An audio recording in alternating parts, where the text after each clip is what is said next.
जब मैंने इस किताब को पढ़ा ना, इस किताब को पढ़ने के बाद मुझे एक बहुत अच्छी चीज़ जो समझ में आई, जो लिखनी चाहिए, और वो है responsibility is equal to cash income. जी हाँ, जवाबदार इंसान अमीर बनता है, ये चीज़ पूरी तरीके से सत्य है।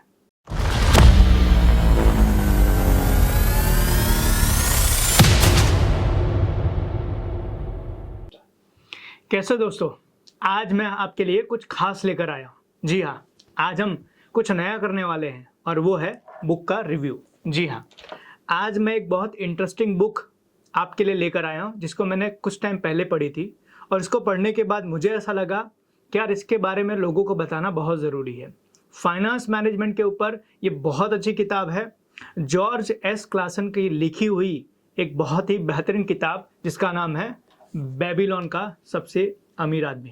जी हाँ, बेबीलोन का सबसे अमीर आदमी।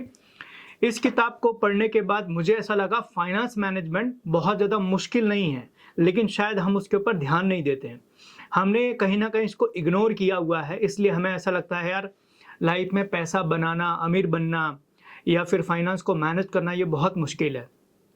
लेकिन इस किताब को पढ़ने के बाद मुझे ऐसा लगा कि अगर थोड़ी सी चीज़ें हम अपने ऊपर कंट्रोल करें, थोड़ा सा हम अपने आप को समझदार बनाएं, तो शायद हम एक बेहतरीन फाइनेंस मैनेजमेंट अपने लिए कर सकते हैं और अपनी ज़िंदगी को और बेहतर बना सकते हैं। चलिए ज़रा इसके कॉन्टेक्स्ट के बारे में कि इनका क्या क्या विषय सूची है उसके बारे में जानते हैं। फिर मैंने कुछ अंडरलाइन की हुई है, मैंने जो चीज़ पढ़ी हुई है उसको मैं आपको बताऊँगा।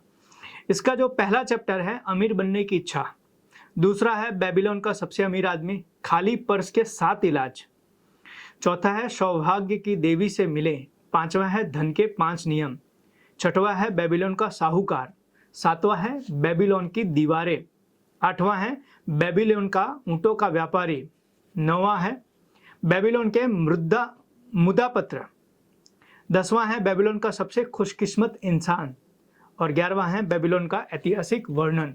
तो ये इसकी प्रस्तावना है। जब मैंने इस किताब को पढ़ा ना, इस किताब को पढ़ने के बाद मुझे एक बहुत अच्छी चीज़ जो समझ में आई, जो लिखनी चाहिए, और वो है responsibility is equal to cash income. जी हाँ, जवाबदार इंसान अमीर बनता है, ये चीज़ पूरी तरीके से सत्य है। और जब मैंने इस किताब को पढ़ा तो मुझे ये ख्याल आया, इसलिए मैंने लिखा responsibility is equal to cash income.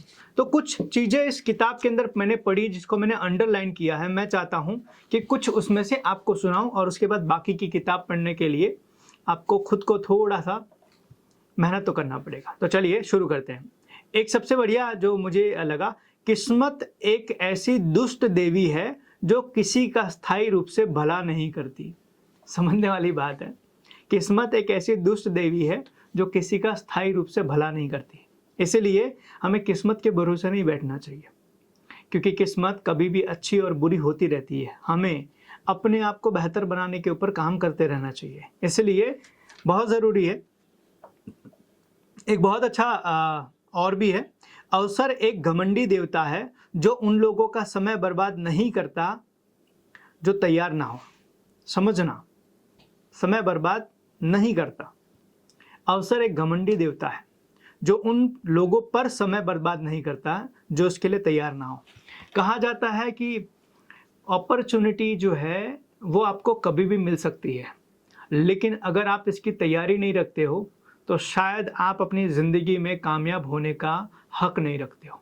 तो आपको अगर कामयाब होना है, आपको सफल होना है, तो आपको कामयाब बनने के लिए अपॉर्चुनिटी, अवसरों की तलाश करते रहना पड़ेगा और जैसे ही मौका मिलता है उस मौके का फ़ायदा उठाना पड़ेगा, तभी आप आगे कामयाब बन सकते हैं।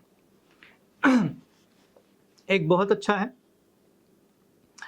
दौलत पर्स में खनखना रहे सिक्कों से नहीं बनती, दौलत तो निवेश से प्राप्त आमदनी से बनती है। जी हाँ, अक्सर कर लोग ये कहते हैं कि बैंक के अंदर पैसा होना चाहिए। बैंक के अंदर पैसा पता है कितना होना चाहिए? आपका घर 3 या 6 महीने के लिए चले, इतना ही पैसा आपके पास बैंक में होना चाहिए। और बाकी सारे पैसे जो आपके पास होते हैं या जो होने चाहिए, वो कहीं ना कहीं इन्वेस्टमेंट के रूप में होना चाहिए। अगर आप इन्वेस्टमेंट नहीं करते हो तो शायद आप एक बहुत बड़ी गलती कर रहे हो, क्योंकि आप अगर इन्वेस्टमेंट नहीं कर रहे हो तो आपने अपनी हालत वैसी बना दी है कि जिसको रोज़ कुआं खोदना है और उसमें से पानी पीना है और उसके बाद उस कुएं को ढक देना है। मतलब कि आज के टाइम पर हम अधिकतर लोग गरीब हैं या फिर मिडिल क्लास हैं, उसकी सबसे बड़ी वजह ये है कि हमने हमारे इनकम का सोर्स डिसाइड नहीं किया या हमने बढ़ाया नहीं। कहते हैं अक्सर कर लोगों के पास, हमारे इंडिया में ज़्यादातर लोग जो हैं उनके पास इनकम करने का एक ही सोर्स है, वो है उनकी नौकरी या उनका बिजनेस।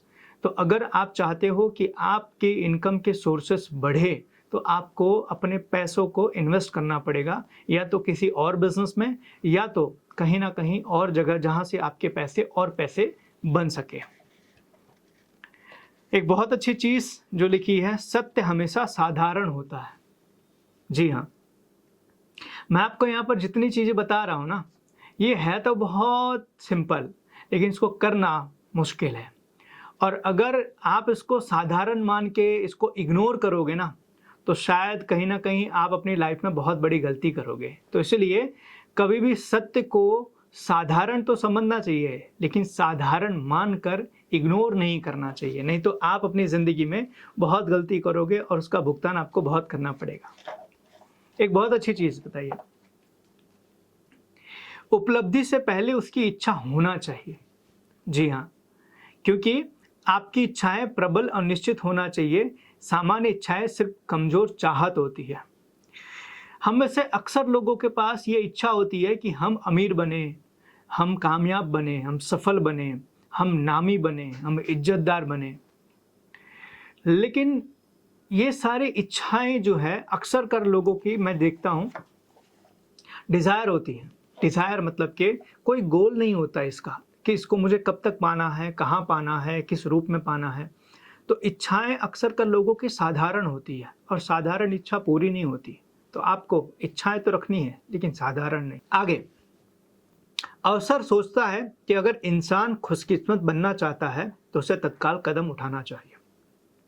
जी हाँ, समझना, अपॉर्चुनिटी जो है ना वो एक जगह टिकती नहीं है। अगर आज आपको अपॉर्चुनिटी मिली है तो वो अपॉर्चुनिटी आपके पास हमेशा रहेगी नहीं। आपको उस अपॉर्चुनिटी का फ़ायदा आज उठा लेना है, नहीं तो वो अपॉर्चुनिटी के हाथ पैर लगे होते हैं, वो कहीं और चला जाएगा, किसी और के पास चला जाएगा। तो इसलिए मौका मिला है तो उस मौके का सही तरीके से और तुरंत तत्काल आपको फ़ायदा लेना पड़ेगा, तभी वो मौका आपको फ़ायदा दे पाएगा। नहीं तो ऐसे मौके कितने आपकी लाइफ में आएंगे और कितने चले जाएंगे, लेकिन आपकी ज़िंदगी में कोई परिवर्तन नहीं होगा। आगे बढ़ते हैं। एक बहुत अच्छी चीज़ है, जैसे मैंने अभी बताया पिछले लाइन में, अवसर किसी का इंतजार नहीं करता। आज ये सामने होता है परंतु कल दूर चला जाता है। जैसे मैंने कहा कि अवसर के या मौके के हाथ पैर होते हैं, अगर आप उसको नहीं पकड़ोगे तो किसी और के पास चला जाएगा और फिर आप कंप्लेन कर सकते हो, और कंप्लेन करने से आपकी ज़िंदगी में कुछ भी भला नहीं होगा। तो ऐसी सारी चीज़ें बहुत इस किताब के अंदर लिखी हुई है, जिसमें से मैंने कुछ आपको बताया। और एक बहुत अच्छा और भी है, समझदार व्यक्ति वह है जो अपनी बचत का निवेश उन लोगों की सलाह से करता है जो धन के प्रबंधन में निपुण होते हैं। एक और भी बहुत अच्छी चीज़ है, समझदार व्यक्ति वह है जो अपनी बचत का निवेश उन लोगों की सलाह से करता है जो धन के प्रबंधन में निपुण होते हैं। याद रखना, आपको उनसे कभी भी सलाह नहीं लेनी है जो खुद वो चीज़ नहीं करते हैं। तो याद रखना, आप उस बंदे से सलाह लीजिए जो समझदार है, जो खुद अपने राह बनाता है और उस राह पर चलने की आपको सलाह देता है। तो आप ऐसे लोगों से ही सलाह लीजिए जो आपको बताने से पहले खुद उन्होंने उन चीज़ों का अमलीकरण किया हो, तभी आपकी ज़िंदगी में अच्छा परिणाम मिलेगा। ऐसे ही कुछ और भी चीज़ें हैं जो बहुत अच्छे हैं। जो एक बहुत अच्छी चीज़ और भी है, जो व्यक्ति खुद का सम्मान नहीं करता वह गुलाम ही होता है। जी हाँ, जो व्यक्ति खुद का सम्मान नहीं करता वो गुलाम ही होती है। मतलब कि हर इंसान को अपना खुद का सम्मान तो करना ही चाहिए, हर इंसान को, क्योंकि अगर हम अपना सम्मान नहीं करेंगे ना तो कहीं ना कहीं हम किसी और का सम्मान नहीं कर सकते। तो ऐसी बहुत अच्छी अच्छी चीज़ें इस किताब के अंदर लिखी हुई है, और इस किताब के अंदर पढ़ने के बाद मुझे ऐसा लगा कि इसके बारे में आपको बताना चाहिए, तो मैं आप सभी लोगों से रिक्वेस्ट करूँगा, आप सभी लोगों को, कि आप ये किताब लेकर आइए, बेबीलोन का सबसे अमीर आदमी।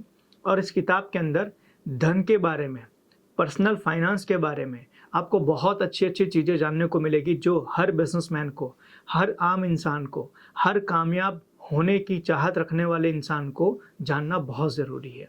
तो बस मैं इतना ही कहूँगा कि आप ये किताब लेकर आइए। मैंने कुछ चीज़ें बताई हैं, लेकिन कुछ चीज़ें ही बताई है। इसमें बहुत सारी चीज़, आपको कहते हैं ना, समुंदर में से 2 लोटा पानी निकालने भर से समंदर की गहराई ख़त्म नहीं होती है, या समुंदर का पानी खाली नहीं होता है। तो मैंने सिर्फ 2 लोटा निकाला, बाकी समंदर आपको खुद को पढ़ना पड़ेगा। आपको ये किताब लानी पड़ेगी और ये किताब लाकर पढ़ना पड़ेगा, ताकि आपकी लाइफ में आप जो फाइनेंशियल इंडिपेंडेंट ही चाहते हो, आपकी ज़िंदगी में जो भी नॉलेज चाहते हो, वो आपको इस किताब में से मिलेंगे।